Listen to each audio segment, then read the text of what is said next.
estão aqui já foram chamados por Deus, já estão exercendo uma obra para o Senhor, ou tem um chamado por Deus, mas não está exercendo esse trabalho ainda, porque todos são chamados por Deus. Por menor que na sua ótica seja o trabalho que você esteja desenvolvendo, esse trabalho que você desenvolve no reino de Deus é uma grande obra. Não existe pequena obra no reino de Deus. Ah, pastor, eu sou simplesmente um zelador, eu sou simplesmente um limpador dos bancos, eu sou simplesmente aquele que lava os banheiros, sou simplesmente o ajudante pedreiro que ajuda o pastor. Para mim, você não sabe o tamanho da obra que você está desenvolvendo. Porque nessa mega multinacional de Deus não existe pequena obra, é grande obra. E por ser grande obra, independente daquilo que você faça, o diabo tem uma vontade tremenda de fazer você parar, uma investida muito grande do adversário, concernente a vida que eles já estão fazendo, e daqueles que pretendem fazer, e daqueles que Deus tem chamado, daqueles que vão começar a partir dessa palestra de hoje. Quantos acreditam nisso? Amém. Mas eu tenho que dizer que o Senhor está conosco. E o diabo geralmente tem dois trabalhos: o primeiro é de levantar, e o segundo é de cair. Porque o maior vai estar com a gente do que aquele que está no mundo. Quantos acreditam nisso? Aleluia! Eu gostaria que você abrisse a sua Bíblia em dois textos. Você vai abrir no Antigo Testamento, no livro do Juízes, livro de Juízes, capítulo de número 1, versículo de número 1, e você pode abrir também, já deixar aberto aí, no livro de Efésios. Efésios, capítulo de número 4, do versículo de número 11. Juízes, capítulo de número 1, versículo de número 1 até o versículo de número 7. E depois estaremos em Efésios, capítulo de número 4, versículo 11. Juízes 1, versículo 1 até o 7. Quem não conseguir ler, pode postar para quem tem Bíblia, para você acompanhar. Você que tem uma Bíblia, pode procurar quem não trouxe, para você estar compartilhando com o teu amigo, com o teu irmão, a palavra do Senhor. Quem não trouxe Bíblia, pode passar perto da gente também, para você ler com ele. Vai para o curso. Efésios 4, 11. Encontrando esses dois textos, nós estaremos lendo a palavra. Efésios 4, versículo 11. Os varões que estão atrás, se quiserem, podem vir para frente, se não, fique à vontade. Se estiverem ouvindo bem atrás, beleza. Os que acharam que vai bem? Efésios 4, versículo 11. Somente um versículo. E o Juízes 1, de 1 a 7. Diz assim o texto sagrado: E sucedeu depois da morte de Josué, que os filhos de Israel perguntaram ao Senhor, dizendo: Quem dentre nós primeiro subirá aos cananeus para pelejar contra eles? E disse o Senhor: Judá subirá. Eis que lhe dei esta terra na sua mão. Então disse Judá a Simeão, seu irmão: Sobe comigo a herdade que me caiu por sorte, e pelejemos contra os cananeus, e também eu contigo subirei a tua, que te caiu por sorte. E Simeão partiu com ele. E subiu Judá, e o Senhor lhe deu da sua mão os cananeus e os ferezeus, e feriram deles em Bezeque a 10.000 homens. E acharam Adoni e Bezeque, e pelejaram contra ele, e feriram aos cananeus e os ferezeus, porém Adoni e Bezeque. Diga comigo, Adoni e Bezeque. Mais uma vez. Fugiu e o seguira e o prendera e lhe cortaram os dedos polegares das mãos dos pés. Então disse Adoni e Bezeque: 70 tens com os dedos polegares das mãos dos pés cortados, apanhavam as migalhas debaixo da minha mesa. Assim como eu fiz, assim Deus me pagou. E trouxeram a Jerusalém e morreu ali. Efésios, capítulo número 4, e o versículo 11, diz assim: E ele, pronome que é o ele que é o próprio Jesus, ele mesmo deu uns para, diga comigo, apóstolos, e outros para, e outros para, e outros para, e doutores. Mais uma vez, ele mesmo deu uns para, e outros para, e outros para,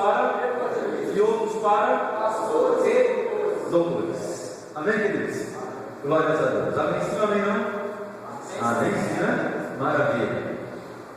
Amados, a proposta é falarmos sobre o chamado ministerial, é falarmos sobre a investida do adversário contra a vida daqueles que tem chamado.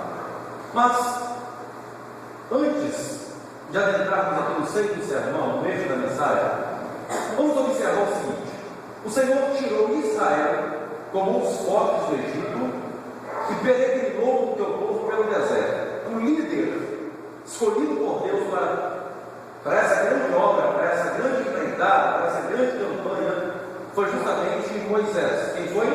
Moisés.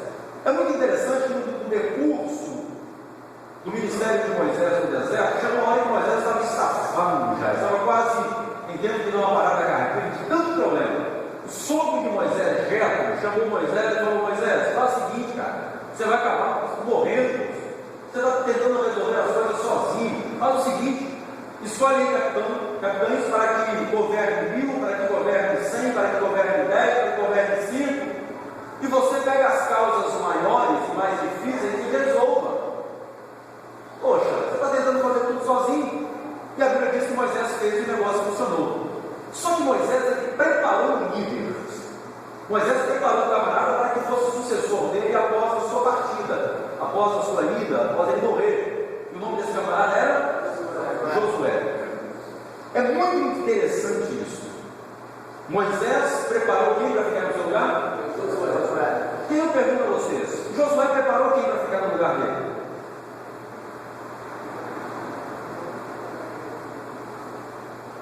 Brilho, né? Preparou bem.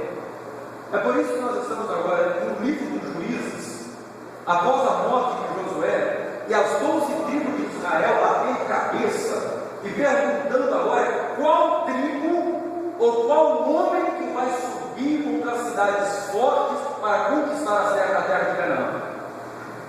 É muito interessante observarmos uma outra coisinha. A terra de Canaã, o qual o Senhor deu para Israel, Deus havia dado porque na verdade já era de Israel aquela terra. Só que quando Israel chegou nessa terra tinha moradores dessa terra. Os cananeus estavam nessa terra, os jebuseus estavam nessa terra, os heveus estavam nessa terra, tudo quanto é tipo de eus estava naquela terra. E a ordem do Senhor para Israel, e muito especialmente para os homens, para os machos, conquiste a terra. A terra é de vocês, mas vocês precisam conquistá-la. Espere, expulsa, põe para fora todos os moradores que estão ali e tome posse aqui de vocês. Eu quero abrir um parênteses aqui e dizer uma lição. Aprender uma lição aqui juntos aqui agora. A terra, diz a Bíblia, o céu diz a Bíblia que é de Deus, mas a terra ele deu ao filho dos homens. Tudo nessa terra aqui é para ser conquistado e tomar a força das coxinhas. Tudo. Estão entendendo, irmãos? Estão entendendo? Tudo é para ser conquistado e tomar a força. Existem coisas, existem momentos que é para orar, mas existem momentos, existem coisas que é para fazer acontecer. Moisés ora para Deus tirar o povo do Egito, Deus tira, mas quando chega diante do mar vermelho, Moisés inventa de orar. Deus fala: Moisés, para de orar, e diga o povo que marcha. Existem momentos que temos que fazer as coisas acontecer, e nós, como provedores, mantenedores e procriadores, temos que saber disso, que nós, como homens, precisamos de fazer as coisas acontecerem. E cada um de nós que estamos aqui somos líderes, seja na sua vida particular, seja na escola, seja no trabalho, somos líderes, e o Senhor nos chamou para isso. Agora Moisés, Josué, agora ele vai, as tribos agora vão orar ao Senhor. E diz a Bíblia que a sorte ou a escolha de Deus cai justamente sobre Judá. Judá chama o seu irmão e eles agora sobem para conquistar a cidade dos cananeus. Vamos observar uma coisinha aqui fantástica. Eles chegam num povoado, conquista, chegam num outro povoado, conquista, chegam na outra cidade, conquista. Só que de repente eles chegam em uma cidade conhecida como cidade de Bezeque. Diga comigo, Bezeque. E quando eles chegaram nessa cidade de Bezeque, Eles invadiram a cidade, capturaram o líder daquela cidade, destruíram a cidade e levaram o líder dessa cidade preso. Não sei se vocês observaram na leitura que fizemos, que o nome desse camarada que foi capturado era Adoni-Bezek. O nome da cidade era o quê? E o nome do camarada era Adoni-Bezek. Outra coisa interessante aqui, a primeira coisa interessante nessa história é que o nome do camarada era o nome da cidade. Ele havia conquistado a cidade e colocado na cidade o nome dele. Outra coisa interessante aqui é que Adoni-Bezek, ele tinha esse rei dessa cidade, ele tinha uma forma diferente dos demais reis para tratar com os súditos e para tratar com as pessoas que ele capturava. Ele entrava numa cidade, guerreava, vencia, e agora pegava os líderes dessa cidade, os homens dessa cidade, que eram os cabeças, e ao invés de matar, ele fazia diferente. Ele levava para a sua cidade, para Bezek, e quando ele chegava lá, ele cortava os dedos polegares das mãos e os dedos polegares dos pés.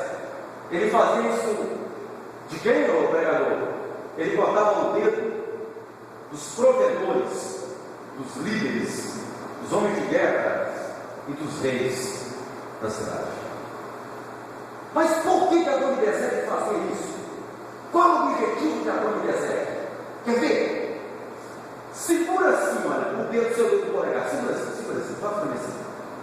Agora tenta pegar alguma coisa de músculo, ou tenta fazer alguma atividade soltando o polegar. Tenta pegar. Imagina você chegando no seu carro, sem o polegar e tentando ligar o seu carro. A Bíblia diz que Adoni-Bezek cortava os dedos polegares, as mãos e os pés, e agora esses que eram líderes nas suas cidades, eles agora comiam migalha. Agora tenta pegar migalha, coisas minúsculas, tenta colocar uma linha na agulha faltando o polegar.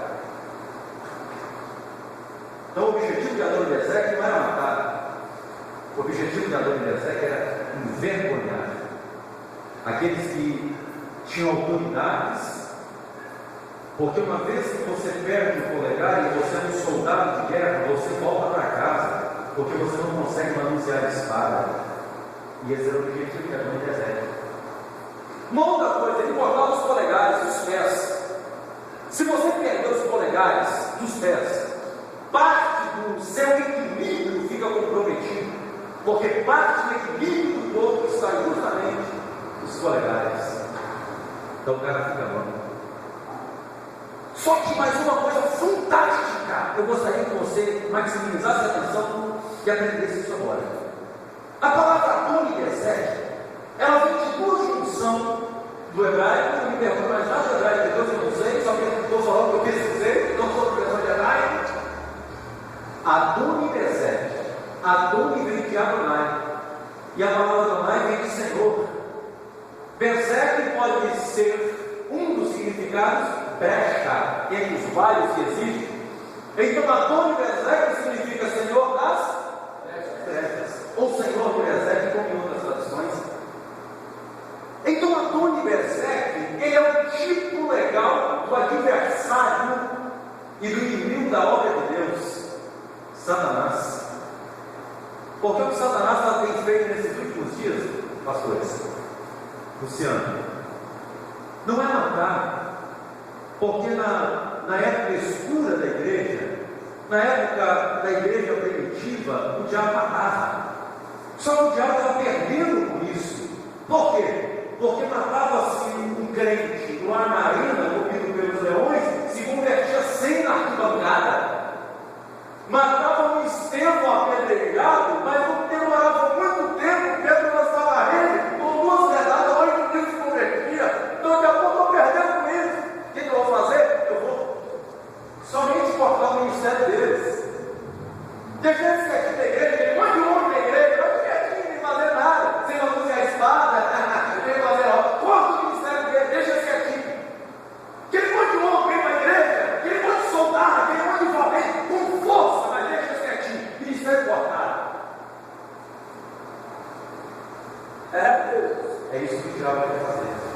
E é isso que o diabo tem feito. Tem muitos soldados, mas poucos manos de espada. Tem muitos soldados, mas quando você vai contar, tem 32 mil, tem 300 mil, mas quando você vai contar mesmo, você só acha 300. Porque uns estão entretidos com as coisas da vida, outros estão empolgados com a beleza desse mundo, outros estão tomando água com a boca, na cisterna ou no rio, sem prestar atenção nas coisas que estão acontecendo ao redor. Mas o diabo tem dois trabalhos. O primeiro é Gil, e o segundo é Gil. Porque o maior adversário? Porque hoje é dia de viver novo ministerial. Quantos acreditam nisso? Aleluia. Aleluia. Agora olha só. Se é Jesus-cidência, eu não sei, eu só sei que eu encontrei isso. A Dona Bezerra cortava os polegares, mas a Dona Bezerra, espiritualmente falando, Satanás, ele quer cortar todos os ministérios, porque Deus é uns para apóstolos, diga apóstolos, outros para profetas, outros para evangelistas, outros para pastores e mestres. Então eu tenho uma mão de ministério, são 5 dons ministeriais que Deus deu para a igreja.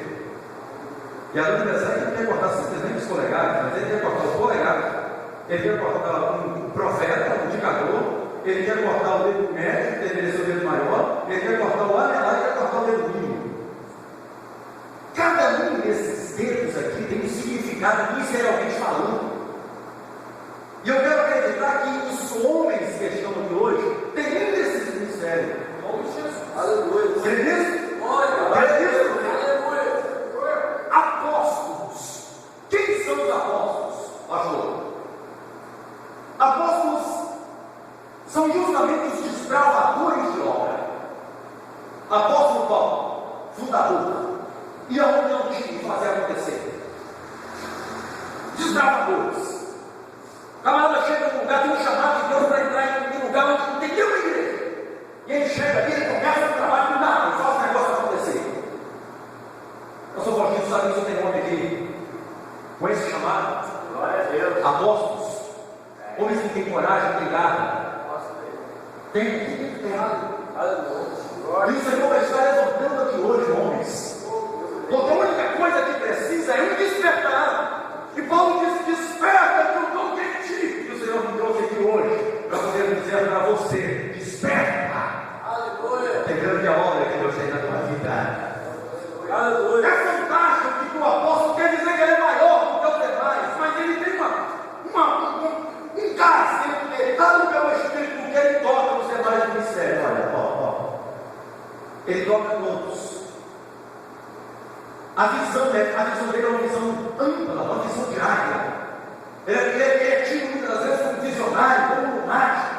É porque ele vê as coisas aonde ninguém está vendo. Mas eu não costumo chamá-lo de simplesmente leão. Leão. Por que leão? Eu vou te mostrar o porquê. Há quem diga que o leão é o rei da selva, não é verdade? Mas ele é o rei da savana. Porque não vive na selva, ou estou errado. Mas é interessante a visão do leão. É porque o leão ele não é o mais forte, ou na selva ou na savana. Mas a visão dele é diferente. E eu costumo dizer que essa visão de apóstolo. Quer ver? Talvez você tenha essa visão, você age dessa forma e hoje você vai se identificar com isso. E agora, depara um leão e um elefante. Aqui está o leão. Vamos colocar em 400 quilos. Vamos colocar aqui 1 metro e pouquinho de altura, e aqui está o elefante. 16 toneladas? 15 toneladas? Alguém sabe aí mais ou menos isso? Estou chutando, mas deve ser isso aí. Eu nunca carreguei não, mas deve ser, na verdade, que é o leão. 4, 5, 6, 8 vezes maior do que o leão? Sim. Só que olha só, aqui está o leão, aqui está o apóstolo. E aqui está o elefante. Quando o elefante olha lá para baixo, ele está olhando para o leão. E o leão olha para ele. E aí o elefante está dizendo assim: na sua mente inteligente, eu tenho que respeitá-lo, porque aqui está o meu Senhor, o meu rei. E o leão, aqui embaixo bocado, está olhando atrás e dizendo, ali, ele tem que respeitar, porque aqui está o Senhor dele e ele é o meu jantar. Está entendendo? Ele é o meu jantar. A maneira como o apóstolo enxerga as coisas, a maneira como enxergamos as coisas, é o que determina as nossas atitudes. A maneira como enxergamos as coisas determina o passo que vamos dar, as atitudes que vamos tomar. 12 espias em Vale de Jericó. Os 12 voltam. 10 voltam com sírio e gafanhoto. E 2 apóstolos. Leões. Os 10 voltaram dizendo: olha, tem gente não. A gente não consegue não, eles são grandes. Só aqui são homens sarrões, outros de 3 metros de altura. Tem gente não, mas diz que não, mas a gente não consegue não. Somos semelhantes de pães aos seus olhos, eles vão demorar. Mais 2 chegam com uma visão diferente. Só que interessante, Luciano, que eles foram no mesmo lugar, viram as mesmas coisas, mas a forma que eles enxergaram é diferente. E eu vi o pastor dizendo algo fantástico uma vez, parece que é paradoxal isso, mas é fantástico. O maior inimigo da visão é justamente os olhos.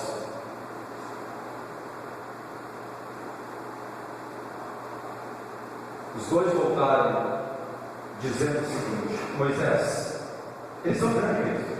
Nós não vamos subestimar o nosso adversário, não. Só tem porém. Deus tirou deles o seu amparo. O Senhor é conosco. Nós o venceremos. Como pães, eles são perante os nossos olhos. Nós vamos nos devorar. Nós vamos conquistar a terra. Nós vamos desbravar. Nós colocaremos igreja ali. E quando alguém chegar para o seu poxa, essa legião é apóstolo, tá? É o Senhor levantando como 2 apóstolos na igreja. Quem glorifica a Deus por isso? Diga comigo, apóstolo. Diga comigo, profeta. Segundo dom ministerial é profeta. Quem é profeta? Profeta você pode entender como aquele que ama a palavra, que prega a palavra. Profeta, aquele que entrega as mensagens de Deus na íntegra. Profeta é aquele que foi chamado por Deus para falar a verdade. Profeta foi aquele que foi chamado por Deus para não barganhar com a fé. Profeta foi aquele que, ainda que a tua cabeça esteja na guilhotina, ele não deve o nome do Senhor. Profeta é aquele que fala a verdade, meu amigo, olhando no olho. Ele não barganha com a mentira. Profeta. Agora, muitos não gostam de profeta. E agora eu quero dar um conselho, profeta de Deus, que está aqui. Preocupa não. Tu não foi chamado para agradar homens. Você foi chamado para agradar a Deus. Sabe por que muitos não gostam de profeta? É porque, ao contrário do sacerdote, que geralmente ele ouve o povo e leva as lamúrias do povo para Deus, o profeta ouve Deus e leva a indignação, a ira de Deus para o povo. E ele sempre chega dizendo: assim diz o Senhor, assim diz o Senhor. Não é assim diz eu, assim diz o Senhor, assim diz o Senhor. Agora, uma coisa eu quero te dizer, profeta de Deus: se Deus mandar você falar, fale. Vamos fazer cara feia, não tem problema, fale. Vamos tentar caçar o meu mandato, o meu ministério. Continue falando, porque foi Deus que te chamou. Uma certa feita, o rei Acabe de ladrão de galinha chamou, ele reinava sobre Israel, sobre Judá, e chamou o rei Josafá. Reinava sobre Israel, chamou o rei Josafá, que reinava sobre Judá, para poder ir os 2 juntos a peleja, quando cidades altas, cidades de Ramá e Gileade. E diz a Bíblia que quando Josafá chegou, Josafá perguntou para cá: deixa eu perguntar um negócio. Nós vamos sim na batalha, mas existe algum profeta aí que a gente pode consultar? Aí acaba falando: rapaz, existe sim, eu tenho 450 profetas de Baal, fora os profetas da minha esposa, o profeta de Azera ou Azerá. Mas o Josafá tinha uma certa percepção espiritual mais ampla. Ele olhou e falou assim: cara, mas não tem nem mais um profeta? Tu já consultou todos esses, não tem mais nenhum profeta? Aí a cara falou assim: olha, tem um profeta, só que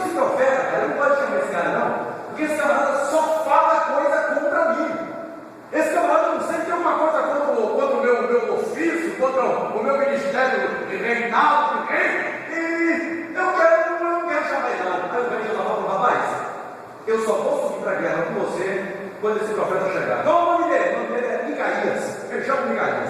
Os mensageiros que foram chamados Micaías, lá no meio do caminho, tentou subornar Micaías. O Micaías, o negócio é o seguinte: todos os profetas estão profetizando a favor do rei subir para a peleja, subir para a guerra. Quando você chegar lá, você profetiza tudo que nós estamos falando aqui para você. Assim, assim, assim e assado. Tem os profetas que falam assim, né? Assim é que assim te digo, assim, assim. Uma vez o profeta jurou que tem uma revelação, estou até hoje tentando descobrir. Eu falei, esse é assim te digo, esse que fala contigo assim, assim, assim, assim, assim. Está entendendo? Eu falei, não. Não entendendo nada, não tem nada, eu só assim, assim, assim. Mas falaram com o profeta, que era para o profeta chegar e se vender. O profeta deu para lá dos mensageiros e disse assim: olha, meus amigos, eu não vou falar nem contra e nem a favor. Eu só vou falar aquilo que Deus colocar na minha boca. E pronto, acabou. Quando Micaías chega na cidade lá em Israel, na entrada da Samaria, os dois tronos, tanto de Acabe quanto de Josafá, estavam na entrada da cidade. Todos os profetas estavam lá. O rei Acabe pergunta: Micaías, é para subirmos ou não? Micaías olha e fala: sobe para vocês verem, se vocês não vão morrer e não vão perder essa guerra. Naquele exato momento, um dos profetas que estava aqui profetizando, diz a Bíblia, Ezequias, o nome dele, fechou o punho e deu um soco de mão fechada na boca do profeta Micaías. E ele olhou para o profeta e disse: quem é o homem para que o Espírito de Deus que estava na minha vida saísse de mim e passasse a você? O profeta abaixou a cabeça, mandaram prender o profeta, colocaram o profeta numa cova e deram para o profeta somente banhado. Profeta de Deus que está aqui, não tenha medo de falar a verdade, porque se foi Deus que mandou você falar, Ele sustenta a palavra dele na tua vida. Josafá e Acabe vai para a guerra. Acabe covarde, veste roupa de soldados e vai para a peleja. Um soldadozinho desembolsado, ajeitando a flecha do lado.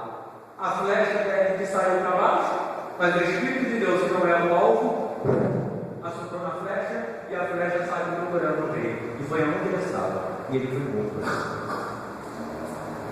Deus é com você, profeta. Quem é profeta de Deus?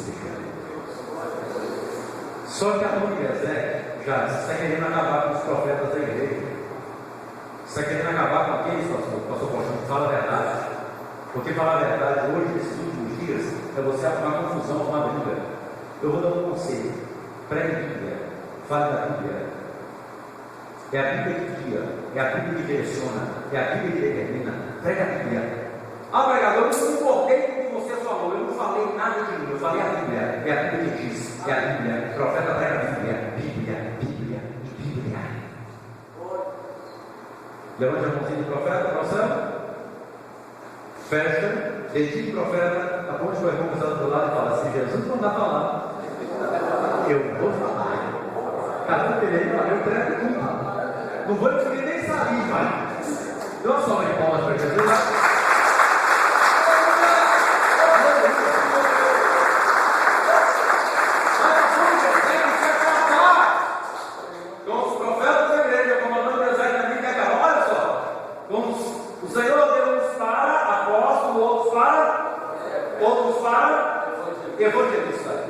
Evangelista que é o missionário, olha que interessante que, venha assim, Salvãozinho, ele é o poder maior, não é?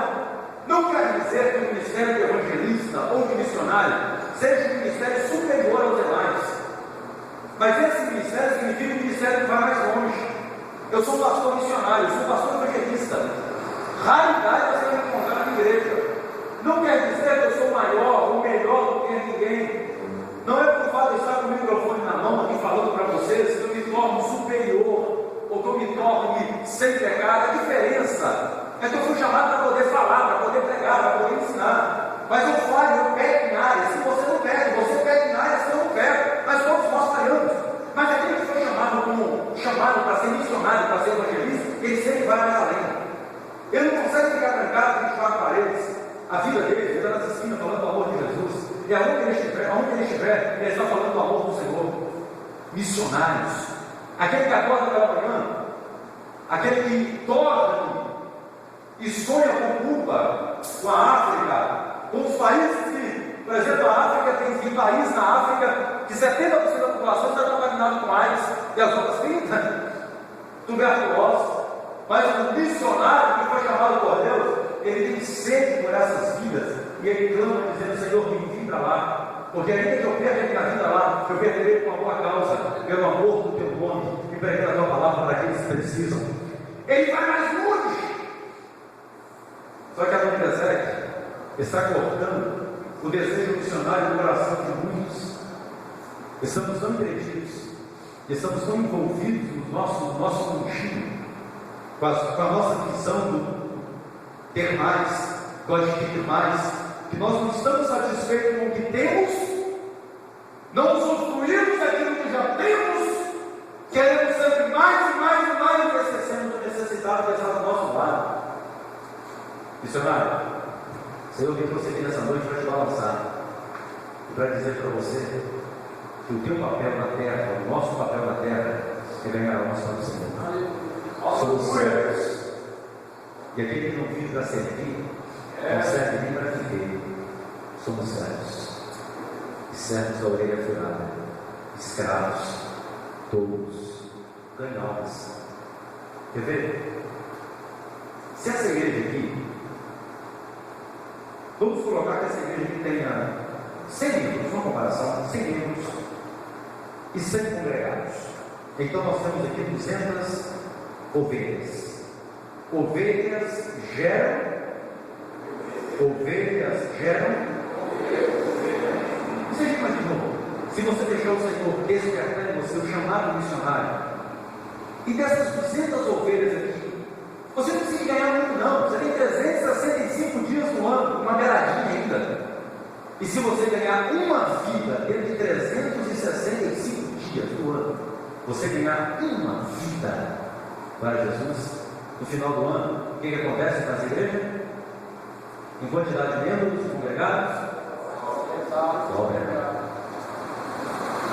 Algumas pessoas, pastor Gordinho, acham que é difícil ser missionário, porque eles veem o grande desafio que é treinar no mundo, então eles ficam parados, sem fazer nada.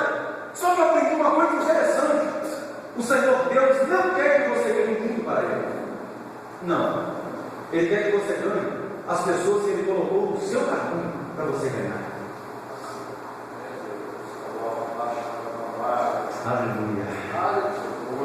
Se você ganhar aquela pessoa que o Senhor colocou no seu caminho, seja na tua empresa, seja na escola, seja onde você estiver, se você ganhar aquela pessoa, porque na mesma coragem, você fala do seu time que ganhou, ou com a mesma cara que você chega na escola, na empresa, ou no seu trabalho, com aquela cara que levantaram, ou no time que perdeu, você vai de Jesus, meu amigo. Aleluia. Vai de Jesus. Macho que é macho, não é macho que é um simples fato, que é um órgão que está masculino. Macho que é macho, não tem vergonha de defender o Evangelho e de falar do amor de Jesus aonde ele estiver. Porque a gente tem coragem de fazer outras coisas. A gente tem coragem de falar do amor de Jesus. Quem tem vergonha deve ser tímido, né? É isso, rapaz. O Senhor está te chamando. O Senhor está nos chamando. O Senhor está nos despertando hoje. Se a Dona Ezequiel estava cortando os missionários dessa obra, hoje é noite de restauração. Aleluia. Aleluia. Diga apóstolos, profetas, evangelistas, diga comigo, pastores. Olha que interessante que o pastor caiu justamente no dedo do anelar. Na mão direita fala de noivado. Concorda comigo? Noivado. Aqui fala do noivado que o Senhor Jesus tem na igreja. Porque Jesus não casou com a noiva, né? Não, ele é noivo. Então aqui, ó, fala de um compromisso sério que o Senhor tem com essa igreja. Depois eu venho para a mão esquerda. Varões, aprendam isso. somos noiva do Cordeiro. Nós, os machos, somos noiva do Cordeiro. E o Senhor fez uma aliança tão forte com a gente, que eu posso dizer que 90% das coisas que o Senhor faz na terra, Ele usa a gente. Todo espírito, ou todas as vezes, quase todas as vezes, vou usar a palavra quase todas, para não pecar, mas quase todas as vezes que o espírito vai se manifestar na terra, ele manifesta com a atuação do corpo. Pode ter certeza disso. Os homens que hoje governam o mundo, o sistema que governa o mundo é governado por pessoas. O império de Satanás, as potestades, os espíritos malignos usam gente. Só que o mundo espiritual do lado do nosso Senhor Jesus, do lado do nosso Deus, também não é diferente não. Olha só, o diabo quando ele veio na terra pela primeira vez, ele usou o corpo de quem? Da serpente.